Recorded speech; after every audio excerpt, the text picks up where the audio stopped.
October 28 ചൊവ്വാഴ്ച.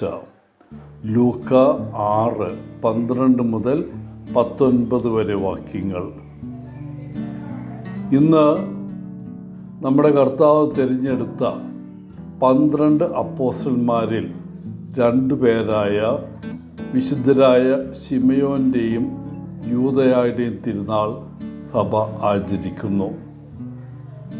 നമ്മുടെ കർത്താവ് തൻ്റെ സഭ സ്ഥാപിച്ച ആദ്യ ബിഷപ്പുമാരിൽ 2 പേരായിരുന്നു അവർ. പുതിയ നിയമത്തിൽ അവരെക്കുറിച്ച് വളരെ ചുരുക്കമായി പരാമർശിച്ചിരിക്കുന്നതൊഴിച്ചാൽ ഈ 2 അപ്പോസ്തലന്മാരെക്കുറിച്ച് വളരെ കുറച്ചേ നമുക്കറിയൂ. യേശു അപ്പോസ്തലന്മാർ എന്ന് നാമകരണം ചെയ്യുന്ന 12 പേരിൽ അവർ 2 പേരും ഉൾപ്പെടുന്നു. ഇന്ന് തിരുനാൾ ആഘോഷിക്കുന്ന ശിമയോൻ അപ്പോസ്തലന്മാരുടെ രാജകുമാരനായ ശിമയോൻ പത്രോസ് അല്ല, മറിച്ച് മത്തായിയും മർക്കോസും പറയുന്ന പോലെ കനാനക്കാരനായ ശിമയോനാണ്. അല്ലെങ്കിൽ ലൂക്ക പറയുന്നത് പോലെ തീഷ്ണതയുള്ള ശിമോനാണ്. 2 പേരുകളും ഒരേ അർത്ഥം നൽകുന്നു. കനാനൻ എന്ന പേര് കനാൻ ദേശത്തെ സൂചിപ്പിക്കുന്നതല്ല, മറിച്ച് തീഷ്ണതയുള്ള എന്നർത്ഥമുള്ള ഒരു അരമായ പദത്തിൻ്റെ വിവർത്തനമാണ്. യേശു തൻ്റെ അപ്പോസ്തലന്മാരായി വ്യത്യസ്ത സ്വഭാവമുള്ള ആളുകളെ തിരഞ്ഞെടുത്തു എന്നത് ശ്രദ്ധേയമാണ്. ഏറ്റവും വ്യക്തമായ വ്യത്യാസം തീഷ്ണതയുള്ള ശിമയോനും ചുങ്കക്കാരനായ മത്തായിയും തമ്മിലായിരിക്കാം. ഒരു തീഷ്ണതയുള്ള വ്യക്തി എന്ന നിലയിൽ ശിമയോൻ തൻ്റെ യഹൂദ ജനങ്ങളോടും പാരമ്പര്യത്തോടും വളരെ പ്രതിജ്ഞാബദ്ധനായിരുന്നിരിക്കാം. കൂടാതെ റോമൻ അടിച്ചമർത്തലിനെയും നികുതി ചുമത്തലിനെയും ശക്തമായി എതിർക്കുമായിരുന്നു. യഹൂദ പൈതൃകത്തോടും പാരമ്പര്യങ്ങളോടും വിശ്വാസങ്ങളോടും ഉറച്ചു നിൽക്കുന്നവരിലേക്ക് എത്തിച്ചേരാൻ യേശു ആഗ്രഹിച്ചതുകൊണ്ടായിരിക്കാം യേശു ശിമയോനെ തിരഞ്ഞെടുത്തത്. ശിമയോൻ വഴി അത്തരം ആളുകളിലേക്ക് എത്തിച്ചേരാൻ കഴിഞ്ഞു. യൂദായെ യാക്കോബിൻ്റെ മകനായ യൂദാസ് എന്ന് ലൂക്ക വിവരിക്കുമ്പോൾ തദ്ദേഫുസിൻ്റെ മകനെന്ന് മത്തായി മർക്കോസും പരാമർശിക്കുന്നു. യൂദായെക്കുറിച്ചുള്ള ഒരേ ഒരു പരാമർശം യോഹന്നാൻ്റെ അന്ത്യ അത്താഴവേളയിലെ സുവിശേഷ ഭാഗത്തു നിന്നാണ്. അതിൽ യൂദാസ് കരിയോത്ത അല്ല എന്ന് പരാമർശിക്കുന്നു. ശിമയോനെയും യൂദയായും യേശുവിൻ്റെ സഹോദരന്മാരായി പരാമർശിക്കുന്ന കാര്യം 2 സുവിശേഷങ്ങളിൽ കാണാം. അവൻ തച്ചൻ്റെ മകനല്ലേ? അവൻ്റെ അമ്മ മറിയവും സഹോദരന്മാരായ ജോസഫ്, യാക്കോബ്, ശിമയോൻ, യൂദാസ് എന്നിവരുമല്ലേ എന്ന് ചോദിക്കുന്നുണ്ട്.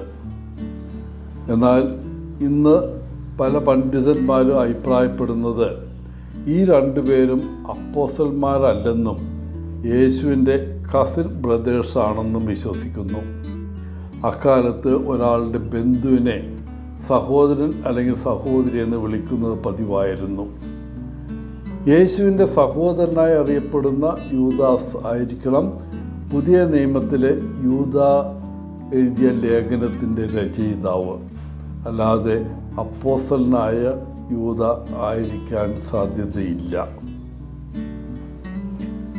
ഇവരുടെ 2 പേരുടെയും മരണത്തെക്കുറിച്ച് വിശ്വസനീയമല്ലാത്ത അപ്പോക്രിഫൽ സ്രോതസ്സുകൾ ഒഴികെ മറ്റൊന്നും അറിയില്ല. ഏറ്റവും സാധാരണമായ പാരമ്പര്യങ്ങളിലൊന്ന് സൈമണും യൂദായും സുവിശേഷം പ്രസംഗിക്കാൻ പേർഷ്യയിലേക്ക് പോയി അവിടെ വെച്ച് AD 65 കൊല്ലപ്പെട്ടു എന്നതാണ്.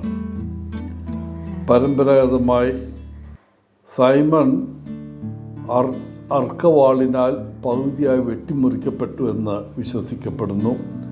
യൂദായെ ഒരു ഗദ കൊണ്ട് അടിച്ച് കൊന്നു എന്നും വിശ്വസിക്കുന്നു. ഇവരുടെ പടങ്ങളിൽ പലപ്പോഴും അവരുടെ ഈ മരണത്തിന് വിധേയമായ ഉപകരണങ്ങൾ പ്രത്യക്ഷപ്പെടുന്നത് കാണാം. യൂദ അപ്പോസ്തലൻ്റെ ഭാഗമായി പറയുന്ന ലേഖനം, പുതിയ നിയമത്തിലെ ലേഖനം വളരെ ഹ്രസ്വവും എന്നാൽ വികാരഭരിതവുമായ ഒരു കത്താണ്. അതിൽ ആദിമസഭയിൽ പ്രവേശിക്കാൻ ശ്രമിക്കുന്ന അധാർമികതയ്ക്കും പാഷണ്ഡതയ്ക്കെതിരെ അദ്ദേഹം എല്ലാ ക്രിസ്ത്യാനികൾക്കും മുന്നറിയിപ്പ് നൽകുന്നു. അദ്ദേഹത്തിൻ്റെ വികാരഭരിതമായ അപേക്ഷ കാരണം ഒരുപക്ഷെ അദ്ദേഹത്തിന് നിരാശാജനകമായ കാരണങ്ങളുടെ രക്ഷാധികാരി എന്ന് പേറ്റൺ ഓഫ് ഹോപ്പ്ലെസ് കേസസ് എന്ന് നാമകരണം ചെയ്തിരിക്കുന്നതെന്ന് ചിലർ അഭിപ്രായപ്പെടുന്നു. പ്രിയപ്പെട്ടവരെ, ഈ രണ്ട് അപ്പോസ്തലന്മാരെ നാം ബഹുമാനിക്കുമ്പോൾ നമുക്ക് ഉറപ്പായി അറിയാവുന്നത് അവർ ആദിമസഭയിൽ ഒരു പ്രധാന പങ്ക് വഹിച്ചിരുന്നു എന്നതാണ്. ഇന്ന് നമുക്ക് പൂർണ്ണമായി അറിയാത്ത കാര്യങ്ങളാണെങ്കിലും നാം സന്തോഷിക്കുന്നു. അവരുടെ ജീവിതം ദൈവത്തിന് വലിയ മഹത്വം നൽകി, നിരവധി ആത്മാക്കളുടെ രക്ഷ നേടി എന്ന് നമുക്ക് വിശ്വസിക്കാം. എല്ലാവർക്കും ഇന്നത്തെ തിരുനാളിൻ്റെ മംഗളങ്ങൾ നേർന്നുകൊണ്ട് ഒത്തിരി സ്നേഹത്തോടെ പോളച്ചൻ CSSR ഫ്രം കേരള.